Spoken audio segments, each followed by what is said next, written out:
we'll do a few like this.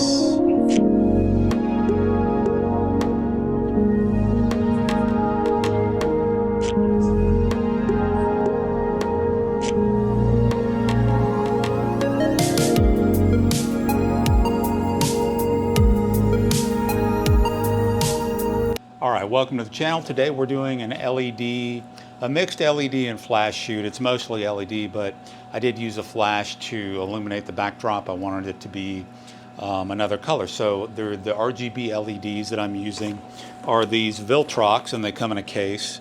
They didn't send these to me, I just wanted a pair.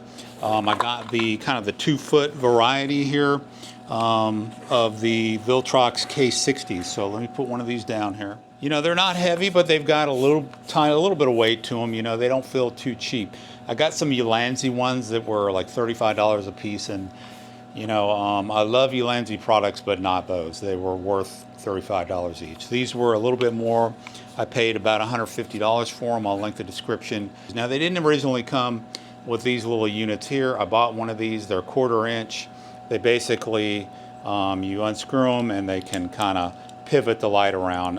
During the shoot, that's the one thing I was kind of missing, was when these are 1/4 inch on the bottom down there, you can mount them to your stands, right? So what I was missing was when I mount it to the stand, it's just like this, it's gonna be straight, right? I can't pivot them, and that's what I wanted to do, was pivot them downward, bring them up, and maybe have the light come downward instead of straight across, right? So these little things, I'll link these in the description as well. They're also 1/4 inch. You can screw them right on your light stand, and they will allow you to pivot your light around, okay? Little gadgets. Now, one thing, if you're not familiar with light stands very much, I got 1/4 inch on this side. If you flip it over, it's 3/8. So if you get to your light stand and it doesn't fit, it's too big, this is 1/4 inch, right? I think this is 1/4 inch. Unscrew this, flip this over, and then you've got a 1/4 inch receptacle. It's easier actually to just take it out and screw it on like that, and then you can pop it in here, right? And then tighten it down, and you're good to go. And then you can raise or lower the stand as needed. So with this shoot, I had 2 of these. The pack comes, it's a 2-pack. They're the 2-foot variety. If you want to, you can actually, it's got little adapters in there to be able to, if you want to buy another set later, which I might do, you can attach them and make like a 4-foot set, and then buy another set of 2, and then you've got full-length LED bars, right? I wanted to try them out though first, just to see if I like them, and I can tell you I like them a lot. They're pretty powerful for what they are. I'm going to turn this one on. Okay, so this one, obviously we had a purple one here, and then as I was lighting the model, it actually was not purple, it's purple now. It was actually more of a cyan. Let's see what I get. I think I've played around with them since then. I'm recording this afterwards. So I've got this one on the little pivot stand that I was talking about. So let's see if these actually work like I said they would. So I'm going to screw these on. So yes. So now if I want to, I can tighten it down and I can pivot it. Can raise this up higher if I want to, and I've got a little pivot to it, so that's kind of cool. Again, I'll link these little things below. So yeah, I had the model. I think I was using more of a cyan color on this side. I've generally put these, moved them around a little bit. I had a little cross lighting thing going. I eventually had them out front, 45-degree angles like this, and then I took my Godox V1 and this little mini stand. I'll link this in there as well. I usually put this right behind the model. I have her stand in front of it where you can't see it. I'll shoot from the knees up, right? Just to kind of hide this so I don't have to Photoshop out every shot, the light stand. But as you can see, I've got a little bounce card on here, and I've got a little gel. And you can get a pack of different color gels. It comes in a pack. I'll link that below too.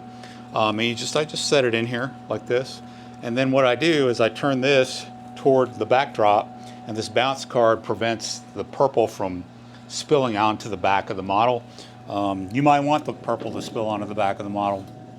Really what I do is I use this, it pops up, it bounces off the flash card, and it illuminates the backdrop purple. A black backdrop or a gray backdrop will work really well for this. White doesn't quite saturate as well, although I've seen some people get some pretty good saturation on white backdrops. I like to use either gray or black. So with that said, I can say that I do recommend these quite a bit. They are nice and powerful. I would recommend to get the full effect to turn out the overhead lights if you can and start shooting away. So let's get on with the shoot with Cotil.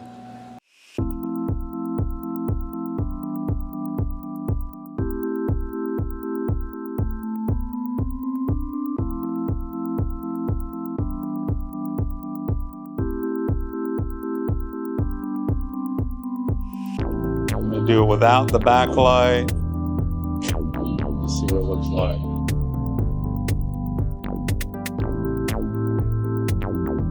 Weird looking. I don't know if I love it.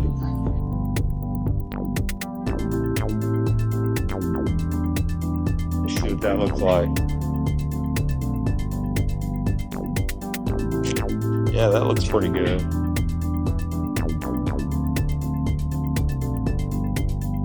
And then what I may do, let's have you move this way just a little bit there.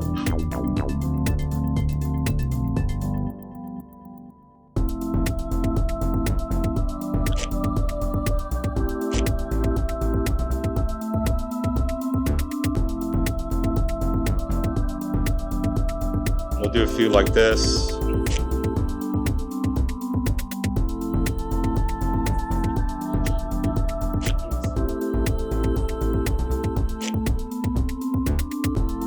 Yep, love that.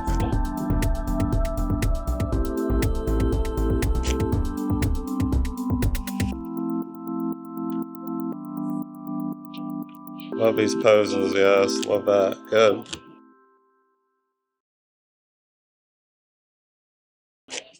So I have an idea of what I want to change. We could just do a little bit of white light. Like that. Let me see what happens with just a little bit of light on the background. Whoa, too much light. We turned the black background white.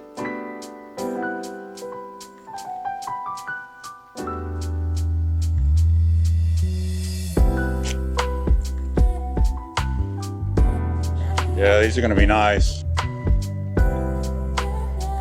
I actually think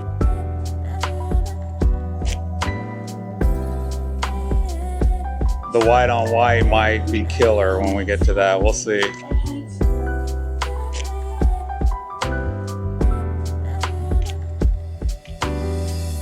Fire, that one's fire.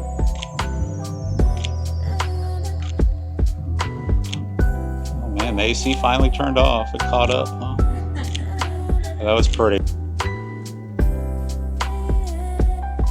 Sometimes I like to get these sideways shots. No one shoots sideways anymore because of Instagram.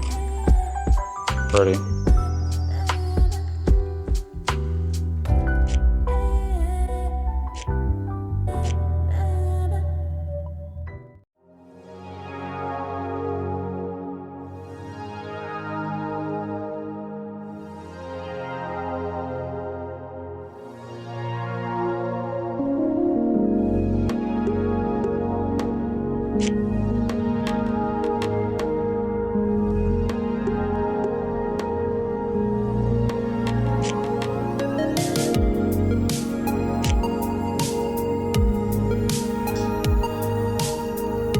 Get head and shoulders.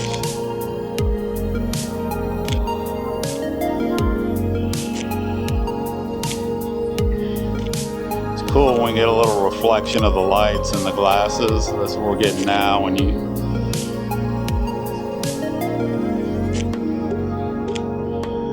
everybody usually likes the red stool.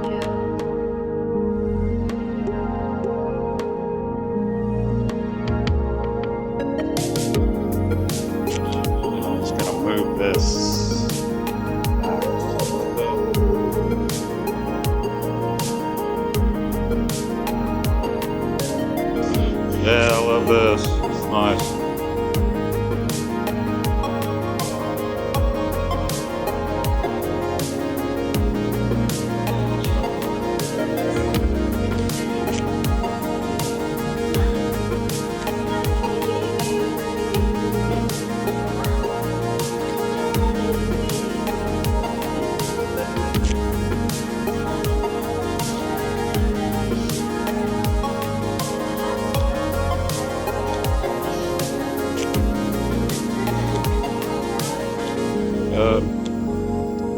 Yeah, the stool was a good idea.